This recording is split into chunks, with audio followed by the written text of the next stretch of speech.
Okay, so hello students, very good afternoon everyone.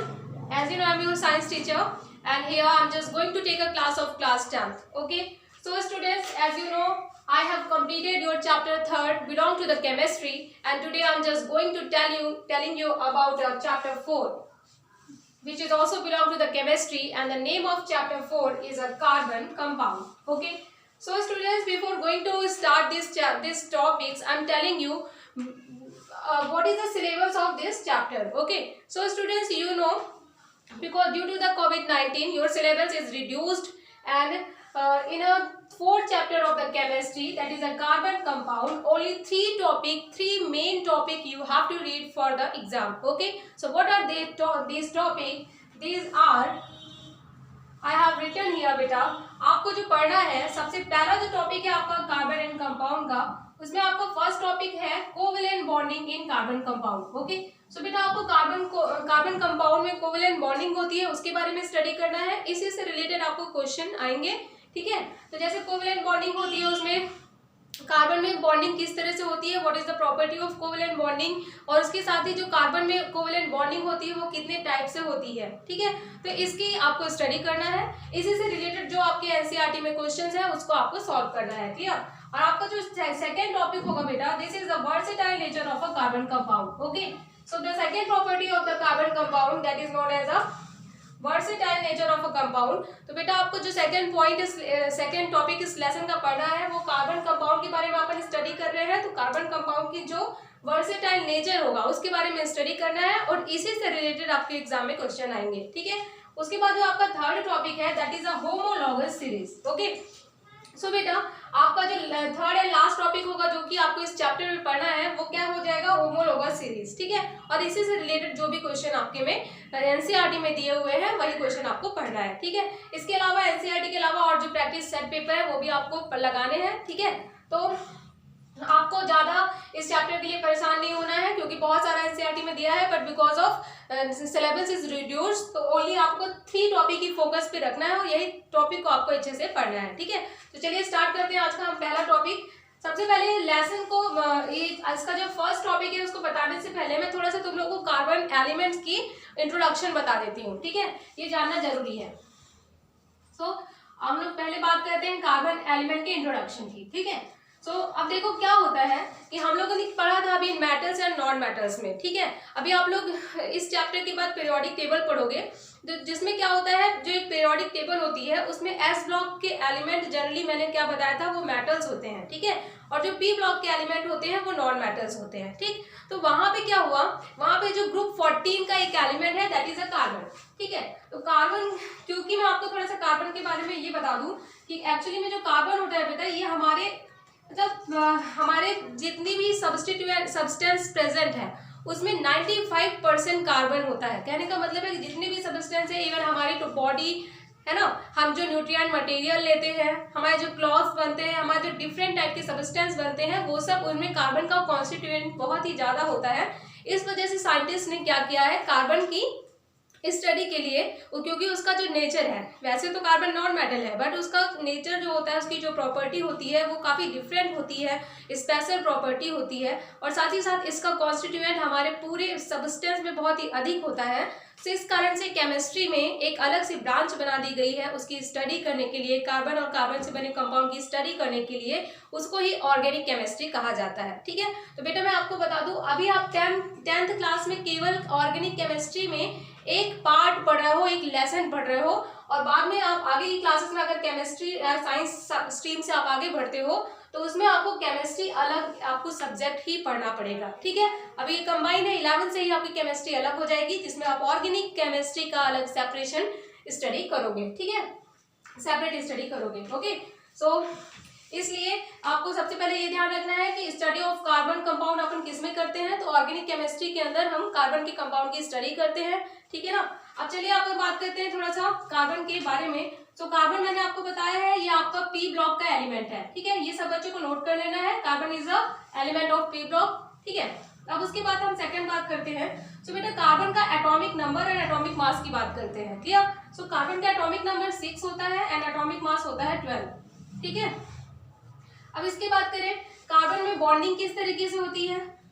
So carbon generally कौन सी bonding करता है, covalent bonding करता है, ठीक है। अभी हम बताएंगे ये बॉन्डिंग क्या होती है कोवैलेंट, ठीक है। अब उसके बाद फिर हम बात करें कार्बन के हम वैलेंस इलेक्ट्रॉनों की बात करें, ठीक है ना, या कार्बन के हम वैलेंसी की बात करें। सो बेटा कार्बन का एटॉमिक नंबर 6 होता है और उसके आउटर मोस्ट ऑर्बिटल में 4 इलेक्ट्रॉन होते हैं। वही 4 इलेक्ट्रॉन जो कि केमिकल रिएक्शन में पार्टिसिपेट करते हैं, यानी कार्बन की जो वैलेंसी होगी वो कितनी हो जाएगी, 4 होगी। क्लियर। सो कार्बन की वैलेंसी आपको क्या लिखना है, 4 लिख लेना है, ठीक है।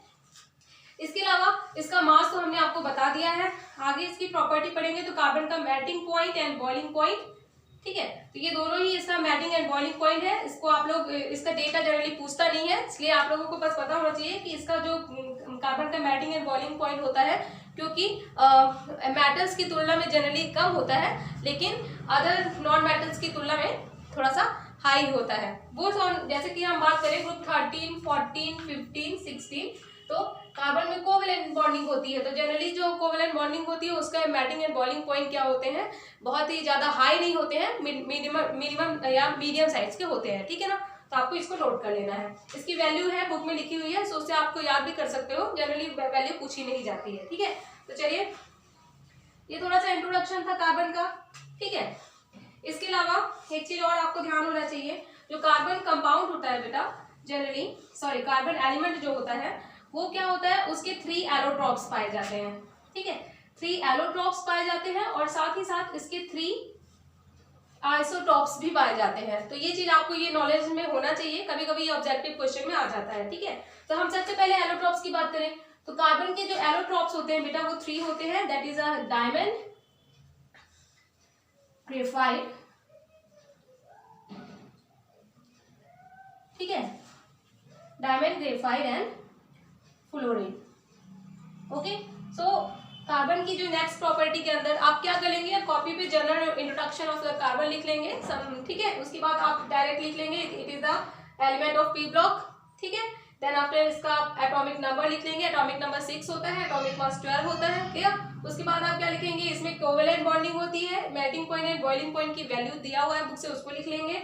उसके बाद फिर हम बात करते हैं एलोट्रॉप्स ऑफ कार्बन डाल के लिखेंगे।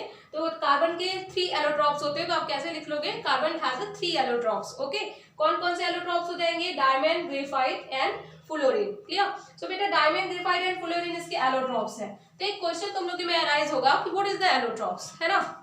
सो बेटा व्हाट इज एलोट्रॉप्स, एलोट्रॉप्स किसी भी एलिमेंट के, मतलब किसी भी एलिमेंट की वो प्रॉपर्टी या किसी भी एलिमेंट की वो डिफरेंट जो एलिमेंट होते हैं जो कि एक जैसी, यानी फिजिकल स्ट्रक्चर जिनका डिफरेंट होता है पर उनकी केमिकल प्रॉपर्टी सेम होती है, तो उस प्रॉपर्टी को ही क्या कहा जाता है, एलोट्रॉप कहा जाता है, ठीक है। और जो एलोट्रॉपिक प्रॉपर्टी शो करते हैं वो एलोट्रॉप एलिमेंट होते हैं, that is diamond, graphite and fluorine, ठीक है।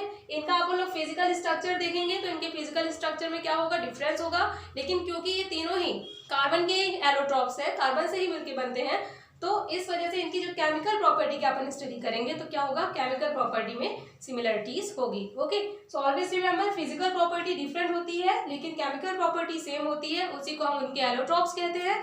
और ये जो एलोट्रॉप्स होते हैं ये आप लोग के, ये आप एक ही एलिमेंट के एलोट्रॉप्स होते हैं, जैसे हमने कार्बन बोला तो कार्बन एलिमेंट के allotropes graphite, diamond and fluorine हो गया, ठीक है। अब अपन बात करते हैं आइसोटॉप्स की। आप लोगों ने बेटा 9th क्लास में आइसोटॉप्स के बारे में पढ़ा होगा, ठीक। तो अपन कार्बन की बात करें, जिस तरह से कार्बन के 3 एलोट्रॉप्स होते हैं ठीक वैसे ही आइसोटॉप्स की बात करें तो कार्बन के 3 आइसोटॉप्स भी होते हैं, ठीक है। तो सबसे पहले क्वेश्चन अराइज होता है कि व्हाट इज आइसोटॉप्स, क्लियर। तो आप लोगों ने 9th क्लास में पढ़ा होगा बेटा कि आइसोटॉप्स मींस होता है the atomic number same and the atomic mass difference, okay. So the property of the element in which the atomic number is same but atomic mass is different is known as isotopes। और अपन लोग carbon के isotopes देखें तो 3 होते हैं, एक होता है कार्बन 12, इसको हम यहाँ लिख देते हैं, ठीक है। जैसे carbon 12 atomic mass 12, okay, carbon atomic mass 13, carbon atomic mass 14, ठीक है। तो मैंने क्या बताया एलोट्रॉप, अभी आइसोटॉप्स के बारे में, किसी भी एलिमेंट में जिसमें एटॉमिक एलिमेंट के एटम्स में एटॉमिक नंबर सेम होते हैं लेकिन एटॉमिक मासेस डिफरेंस होते हैं, उसी को हम आइसोटॉप्स कहते हैं। और कार्बन के 3 आइसोटॉप्स हैं, ठीक है। कौन कौन से हैं यहाँ पे बताया, carbon 14, carbon 12, carbon 13 and carbon 14, okay. अब एक चीज ध्यान रखिएगा, ये जो कार्बन 14 एटॉम जो आइसोटॉप्स है कार्बन का, है ना, तो कार्बन कार्बन 14 आइसोटॉप जो कार्बन का है, ये बेटा आपका रेडियो एक्टिव आइसोटॉप्स है, इसको याद रखिएगा, ठीक है। इसको आप नोट करके लिख लीजिएगा, it is a radio active isotopes, ठीक है। तो यहाँ पे आप लोगों को क्या है, रेडियो एक्टिव आइसोटॉप आपका कार्बन कभी एग्जाम में या फिर आपको उसमें वन वर्ड में क्वेश्चन आ सकता है, ठीक है। जनरली वन वर्ड आपके में आता नहीं है, एक नंबर का क्वेश्चन आता है, और इसमें ऑब्जेक्टिव में आ सकता है। तो कार्बन का जो एलोट्रॉप्स है मतलब आइसोटॉप्स है वो आपका C14 है, this is the radio active isotopes. और रेडियो एक्टिव आइसोटॉप्स का यूज किस लिए किया जाता है, जो एंशिएंट टाइम की चीजें होती हैं, है ना, एंशिएंट टाइम की जो चीजें उनकी आयु का निर्धारण करने के लिए, उनकी एज का डिटर्मिनेशन करने के लिए रेडियो आइसोटॉप्स का यूज किया जाता है, ठीक है। जैसे कोई भी आपको जैसे बोन मिलती है खुदाई में, है ना, जैसे बहुत पुरानी कोई चट्टान मिलती है, तो उसको हम लोग डेटिंग कैसे करते हैं कि वो किस ईयर की होगी, किस जमाने में बनी होगी। तो इसका निर्धारण हम लोग जो साइंटिस्ट होते हैं वो कार्बन 14 का ही यूज करके करते हैं, ठीक है। तो आप इसको नोट कर लीजिएगा, ओके। तो this is all about of today's my class. आज की क्लास में आपको केवल इंट्रोडक्शन और इसका सिलेबस बता रहा था कि कितना आपको पढ़ना है, ठीक है ना। कल मैं आप लोगों को इसके covalent bonding, versatile nature and homologous series के बारे में डिटेल में बताऊंगी, क्लियर।